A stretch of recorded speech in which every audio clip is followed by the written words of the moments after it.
Hello, seventh graders. Today for your video lesson, we are starting on a new topic, and there is quite a bit of discussion on this part of the lesson that I've kind of broken up into slides. And so you'll be doing a lot of the thinking by yourself today. So today is the 30th of March. Our agenda today, you need to do your bell work question, then watch this video lesson, and then complete activity 8.1 on Google Classroom. Also, don't forget that your video with your instrument is due by midnight tomorrow. Daily work today will be the bell work and your iQuest 8.1 on Google Classroom. And by the end of this lesson, you'll be able to explain what chemical energy is and why it's a type of potential energy. So, quick review. Kinetic energy is energy from movement. We've studied thermal energy, which is energy from the movement of molecules, and that's why it is a kinetic energy. And sound energy, which is the movement of molecules in a coordinated manner. This is when we normally would have random motion, but it's just with the situation, it gets a coordinated manner, and that's what transmits a sound to our ears. Okay, the next one is potential energy. Gravitational energy, where an object has in relation to its environment. Is it above the surface? If it is, then it has gravitational energy. It can fall. Elastic energy, potential energy an object has from the forming and reforming of an object. And then our last one, which we're going to do today. Okay, so thinking prompts. Does someone running, swimming, exercising, or jumping have kinetic energy? So think to yourself, do they have kinetic energy? Do they not? And if they do, where does that energy come from? And of course, one of my favorite scenes from, the Avengers and Captain America Winter Soldier, actually got to visit that exact spot. Thought it was pretty cool. All right. What type of energy does a running car have? Assuming the conservation of energy, so energy cannot be destroyed or created, only transformed, where does this energy come from? Okay. Where does the energy of a flashlight come from? It makes light when we turn it on, so where does the energy come from? All right, so the next part is connecting questions. So these are connecting questions from what we already know and how it connects to this new topic.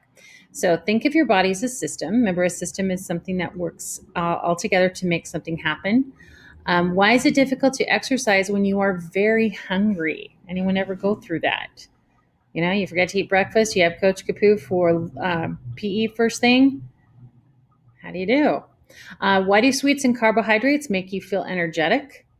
Why do cars stop when they run out of gasoline? Well, that one's pretty easy. Why can a car not run on water? Why does it have to be gasoline? And why does my clock stop working when the battery dies? Okay.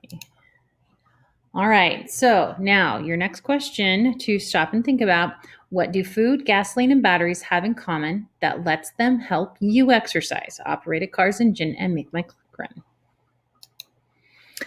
All right, so chemical reactions. Remember, a chemical reaction happens when I cause the rearrangement of molecules.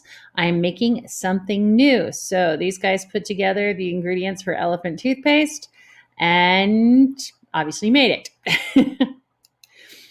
Okay, so, I forgot to put the experiment video on. Hang on.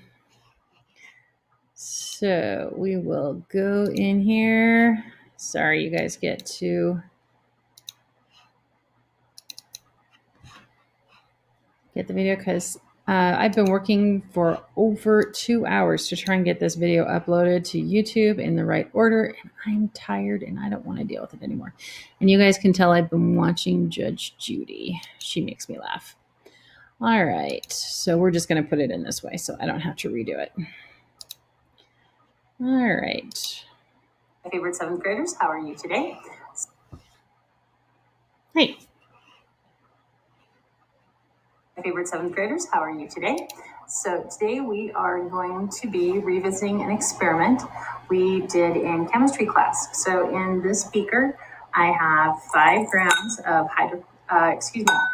calcium chloride salts. I have 50 milliliters of water, copper chloride salts. And I have about half a gram of tinfoil. The variables in my experiment are the water, the containers, my glass stirring stick, the salt, and the foil, okay? So I'm going to mix the water into the salt.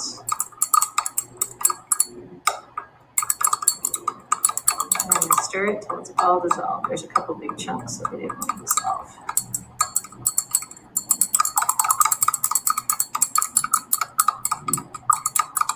Alrighty. Okay, so I also have my digital thermometer, and we're going to take a temperature reading of the copper chloride solution. So it is at 25 degrees Celsius. We're looking right there.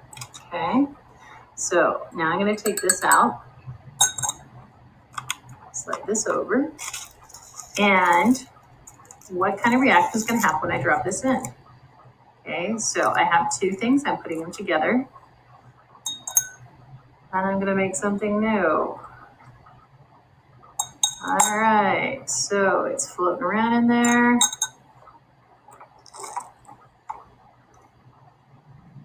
Can you hear it? You can see some smoke coming up.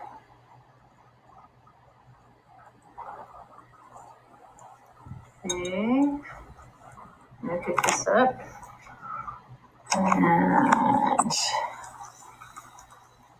sorry, using my phone here. Okay, so we've got some bubbles, we've got some blackening,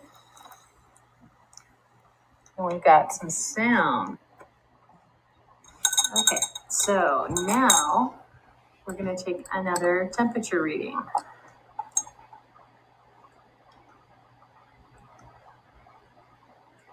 And it is definitely going up. It might be backwards for you guys.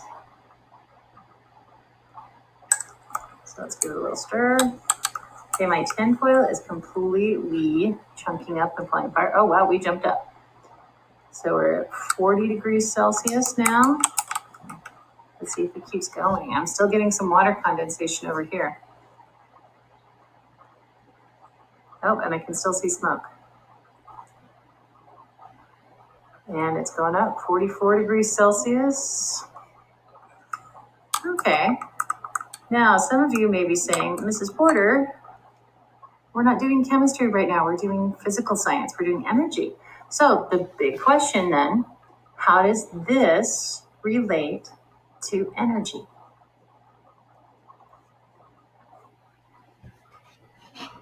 All righty. So let's find out how that does relate to energy. All right. Okay.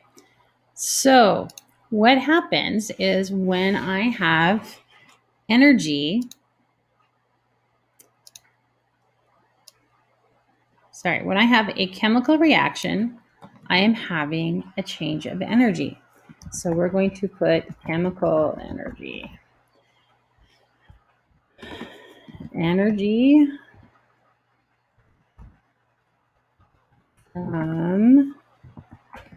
the result of a chemical reaction. Okay, so this can go into things like heat. Okay, so I definitely had some thermal energy that was created by this chemical energy. This potential energy transferred into thermal energy in our experiment. So let's go back to our questions. Does someone swimming, exercising, or jumping have kinetic energy? And the answer is yes. They're obviously moving, so they have energy. Okay, they have kinetic energy. Where does this energy come from? Well, part of it comes from elastic energy from our muscles, but a lot of it comes from chemical energy. That is, the food we eat and the nutrients in our bodies, and we transfer that into elastic energy and movement. Okay. So the next one, what type of energy does a running car have? Well, a running car definitely has kinetic energy because it's moving. Okay. Let's see if I can pretend. All right. You won't have to look at me because I'm so dang cute. Okay. It obviously has kinetic energy because it's moving. Okay. But where it comes from is a combustion reaction. Remember, anything that combusts is a chemical reaction. So inside the engine, there is a small amount of fumes from the fuel that is ignited in the spark plug that makes the pistons go. And that's what makes our car move. Okay. So assuming the conservation of energy, where does this energy come from? It comes from chemical energy stored inside the fuel, whether it's an electrical car or if it is a gas combustion engine. Where does the energy of a flashlight come from? This comes from energy stored in the cells of a battery. Okay. Inside the battery, there's two kinds of chemicals, and when they mix, they make energy that is transferred into electrical energy. Okay. So, why is it difficult to exercise when you are very hungry? Because we don't have any fuel in our bodies. Okay. There's nothing to make that chemical potential energy into, or there's no fuel, so it doesn't go into our muscles that helps them with the elastic energy and movement. Why do sweets and it doesn't help going into the large muscle movement. Why do sweets and carbohydrates make you feel energetic? Because that's what our body uses for energy. Why do cars stop when they run out of gasoline? There's no fuel. There's no fuel. There's no combustion. There's no reaction. There's no movement. Why can a car not run on water? Because our cars are made to work with gasoline kinds of fuels. You can't get a combustion. Why does my clock stop working when the battery dies? Clock stops working because there's no energy coming out of the battery. The potential energy in the battery has exhausted itself and it is gone. Okay, so what do food, gasoline, and batteries have in common that lets them help you exercise, operate a car's engine, and make my clock run?